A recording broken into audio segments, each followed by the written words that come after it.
بسم الله الرحمن الرحیم. باجوا پرون کابل ته ولې راغلی و؟ نن درته د باجوا د راتګ په اړه پوره معلومات درکوم. هیله ده ویډیو تر پایه وګورئ او د داسې تازه معلوماتو لپاره سحر میډیا چینل سبسکرایب کړئ. د پاکستان اسلامي جمهوریت د پوځ لوی درستیز ښاغلی قمر جاوید باجوا کابل ته راغلی. باجوا د سولې په برخه کې د رامنځته شوي فرصت څخه هرکلی او د خپل هیواد د همکارۍ اعلان وکړ. ښاغلي باجوا ټینګار وکړ چې په افغانستان کې سوله د سیمې او نړۍ په ګټه ده او پاکستان تیار دی په دې برخه کې افغان حکومت سره نږدې کار وکړي. باجوا هیله وښوده چې ډیر ژر به د سولې بین الافغاني خبرې پیل شي او دواړه غاړې به د جګړې د ختمولو او سولې ته د رسیدو په برخه کې ګټور ګامونه واخلي.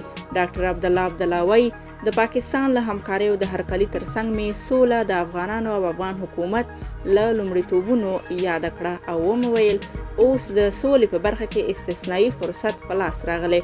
د افغانستان اسلامي جمهوریت تیار دی چې د طالبانو سره د سولې خبرې وکړي او د ګډ ژوند لپاره د خبرو اترو له لارې زمینه برابره کړي.